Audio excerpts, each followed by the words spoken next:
Good morning, students. So now we are going to discuss the new demands for grain from your chapter Peasant and the Farmer. Why was there such a frantic effort to enclose lands? Why did the enclosure imply? वो इतने worried क्यों थे? Frantic का मतलब होता है परेशान होना, वरीड होना, और एफर्ट मतलब होता है अपनी ताकत लगाना। तो वो इतनी ज़्यादा मेहनत क्यों कर रहे थे, ताकत क्यों लगा रहे थे लैंड को बाउंड्रीज बनाने में और ब्लॉक में डिवाइड करने में, और वो एनक्लोजर करने के लिए क्या कर रहे थे, ये आप यहाँ पढ़ोगे। तो हम स्टार्ट करते हैं रीडिंग। द न्यू एनक्लोजर व डिफरेंट फ्रॉम द ओल्ड। जो नया एनक्लोजर था वो ओल्ड से थोड़ा डिफरेंट था। Unlike the 16th century enclosure that promoted sheep farming, the land being enclosed in the late 18th century was for grain production। 16th century में और late 18th century के टाइम पे sheep का farming बहुत ज़्यादा हो रही थी, क्योंकि मार्केट में वूल की डिमांड बहुत थी और उसके जो पैसे थे वो भी बहुत ज़्यादा हाई में फार्मर्स को मिल रहे थे। तो उन्होंने स्टार्ट कर दिया था शीपिंग को ब्रीड करना और फार्मिंग करना स्टार्ट कर दिया था इस पर। तो इसलिए ये लोग जो लैंड को थे वो बाउंड्रीज में डिवाइड कर रहे थे। The new enclosure were happening in a different context. They become a sign of a changing time from the mid 18th century। लेकिन जो एनक्लोजर ये जो तौर तरीके चल रहे थे, हैपनिंग हो रहा था, वो दूसरे तरीके से वो चेंज होने लगा मिड 18 में, मध्य 18th century में ये जो एनक्लोजर मूवमेंट जो चल रहा था वो चेंज हो गया। The English population expanded rapidly. जो इंग्लिश पॉपुलेशन थी वो बहुत ज़्यादा तेज़ी से बढ़ रही थी बिटवीन 1750 एंड 1900 में, 1750 में और 1900 में जो पॉपुलेशन थी लार्ज एरिया में ये बढ़ रही थी। इल मल्टीप्लाई ओवर 4 times, ये 4 गुना बढ़ चुकी थी।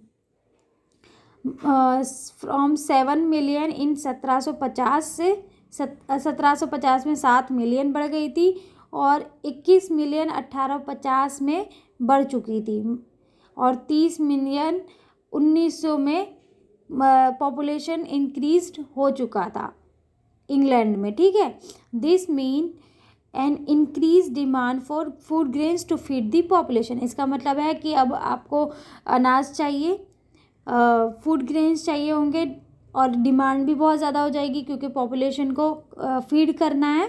More over Britain at this time was industrialising, more and more people began to live and work in urban areas. Rural areas से लोग अर्बन एरियाज में माइग्रेट कर चुके थे और अब जो फूड की डिमांड मार्केट में थी वो बहुत ज़्यादा बढ़ गई थी। Man from rural areas migrate to town in search for job. Rural areas से लोग अर्बन एरियाज की तरफ माइग्रेट कर गए थे इन सर्च ऑफ जॉब की तलाश में। To survive they had to buy food grain in the market. उनको ज़िंदा रहने के लिए खाना जो है फूड ग्रेन्स मार्केट से वो खरीदते। तो अब जो है ना फूड ग्रेन की डिमांड जो थी वो हाई पे आ गई थी। एज दी अर्बन पॉपुलेशन ग्रू, जैसे जैसे अर्बन पॉपुलेशन जो बढ़ रही थी, the market for food grain expanded.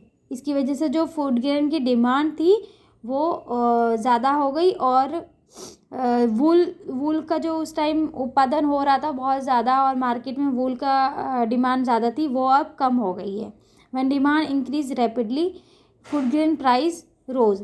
जब डिमांड जो थी फूड ग्रेन की बढ़ गई तो जो प्राइस थे फूड ग्रेन के वो भी इंक्रीज हो गए। By the end of the 18th century, 1800 की जब 18th century का एंड था, France was at the war with England. England के साथ फ्रांस का वॉर होना स्टार्ट हो गया था।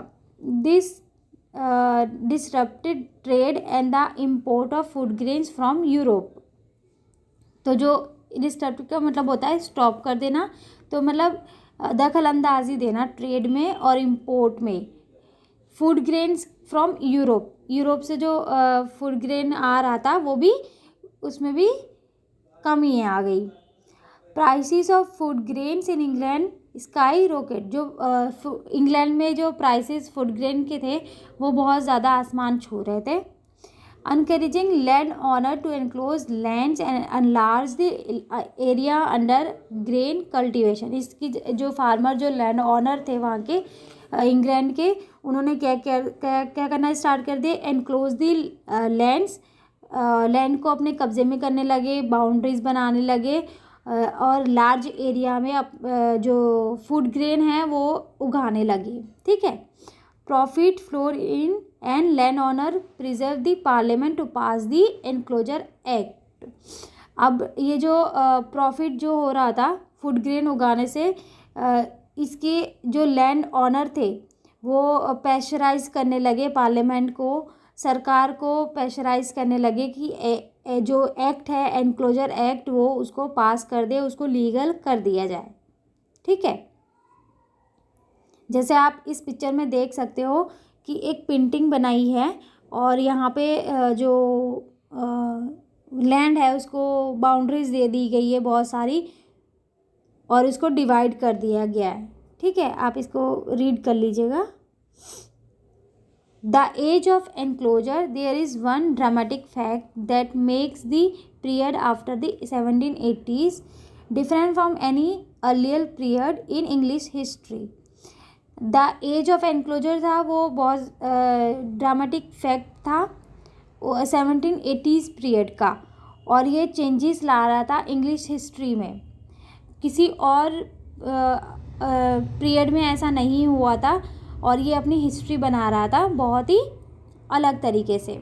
In earlier time rapid population growth was most often followed by the period of food shortage. Food grain production in the past had not expanded as rapidly as the population। ठीक है। अब जैसे हमने पढ़ा था कि जो पॉपुलेशन इंग्लैंड की है वो डे बाय डे बढ़ रही है और फूड ग्रेन जो है वो बढ़ाया जा रहा है, कल्टिवेटेड हो रहा है बहुत लार्ज एरिया में। ठीक है। तो जो पॉपुलेशन है वो तो बहुत ज़्यादा बढ़ रही थी, लेकिन जो फूड ग्रेन है वो नहीं बढ़ पा रहा था, उस लेवल पे नहीं आ रहा था दोनों के, वो फूड शॉर्टेज हो ही रही थी। फूड ग्रेन जो था एक्सपेंडेड नहीं कर पा रहे थे, पॉपुलेशन को फीड नहीं कर पा रहे थे, उनकी डिमांड को फुलफिल नहीं कर पा रहे थे। In the 19th century this did not happen in England. 19th century में ये नहीं हो पाया। क्या नहीं हो पाया? फूड ग्रेन जो था उसको कंप्लीट नहीं कर पाए थे, पॉपुलेशन को पॉपुलेशन की डिमांड जो थी वो कंप्लीट नहीं हो पा रही थी। ग्रेन प्रोडक्शन ग्रू एज क्विकली एज पॉपुलेशन। जैसे जैसे पॉपुलेशन बढ़ रही थी उसी तरह से फूड ग्रेन भी बढ़ाया जा रहा था। Even though the population increase rapidly, उसकी बावजूद भी पॉपुलेशन जो थी वो बहुत ज़्यादा लेवल पे इंक्रीज हो रही थी। इन 1868 England was producing about 80% of the food. 1868 में इंग्लैंड जो था 80% फूड जो था कंज्यूम कर चुका था और उससे और डेवलप और कल्टीवेशन हो रहा था। ठीक है। उसके बावजूद भी वो लोग कंप्लीट नहीं कर पा रहे थे और जो डिमांड जो मार्केट में थी फूड ग्रेन की वो कंप्लीट नहीं कर पा रहे थे। That's was important. 80% जो फूड है वो बाहर से वो इंग्लैंड इम्पोर्ट कर रहे थे। This increase in food grain production was made possible not by any radical innovation in agriculture technology but by bringing new land under cultivation। ये जो फूड ग्रेन इंक्रीज हो रहा था ना, बढ़ रहा था, तो ये इसलिए नहीं कि कोई मेथड लाया गया था या कोई रूल लाया गया था इसको कल्टीवेट करने के लिए एग्रीकल्चर को, बल्कि ये इसलिए बढ़ रहा था क्योंकि जो लैंड ऑनर थे, जो फार्मर थे, उन्होंने एनक्लोजर स्टार्ट कर दिया था, डिवाइड करना स्टार्ट कर दिया था। न्यू लैंड वो कल्टीवेट कर रहे थे, कॉमन जो लैंड थे उनको लेके अपने अंडर और उसको उसमें उगाने लगे थे। ठीक है। इसकी वजह से फूड ग्रेन जो था वो इंक्रीज हो रहा था। Landlord sliced up pasture and craved upon fields, cut up forest common, took over marshes and turned largest and largest area into agriculture field. जो लैंडलॉर्ड थे वो क्या कर रहे थे, जो कॉमन एरियाज थे, कॉमन फॉरेस्ट थे, उन सबको काट रहे थे, फील्ड जो थे उनको डिस्ट्रॉय कर रहे थे, और उस लैंड को वो लोग अपने अंडर लेके और उस फील्ड को एग्रीकल्चर फील्ड में बदल रहे थे ताकि वो ज़्यादा से ज़्यादा उसमें अनाज उगा सके. Farmer at this time continued to use the simple innovation in agriculture that had become common by the early 18th century. Early 18th century में वो लोग ये सिंपल मेथड था उन फार्मर का कि कोई लैंड अपने कब्जे में ले और उसको बाउंड्री बना दे और वहाँ पे एग्रीकल्चर करना स्टार्ट कर दे. It was in about the 1660s that farmer in many part of England began growing turnip and clover. जो 1660s में सेंचुरी में फार्मर जो थे इंग्लैंड के, उन्होंने टर्निप एंड क्लोवर का स्टार्ट कर दिया कल्टीवेशन करना. ठीक है. They soon discover that planting this crop improve the soil and made it more fertile. उन्होंने जल्दी से डिस्कवर किया कि ये जो टर्निप उगा रहे हैं, क्लोवर उगा रहे हैं, उसके फर्टाइल की वजह से उसके सॉइल की वजह से वो लोग अपनी सॉइल और फर्टाइल को इम्प्रूव कर सकते हैं अपना लैंड पे. ठीक है. Turnip was more over a good fodder crop realized by cattle. So farmer began cultivating turnip and clover regularly. उनके जो कैटल्स थे उनको भी फ़ायदा हो रहा था, उनका जो लैंड था वो भी फर्टाइल हो रहा था.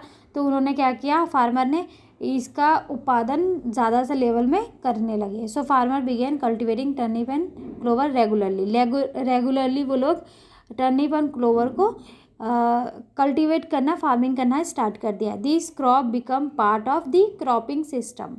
ये इनका एक पार्ट हो गया था क्रॉपिंग सिस्टम का. ठीक है. Later finding showed that this crop had the capacity to increase the nitrogen content of the soil. उन्होंने बाद में फाइंड किया कि ये जो नाइट्रोजन लेवल है इस क्रॉप की वजह से इंक्रीज हो रहा है. Nitrogen was important for crop growth. किसी भी क्रॉप को उत्पादन करने के लिए, उसकी ग्रोथ के लिए ये नाइट्रोजन बहुत ज़्यादा इम्पॉर्टेंट है. Cultivation of the same soil over a few years depleted the nitrogen in the soil and reduce it fertility.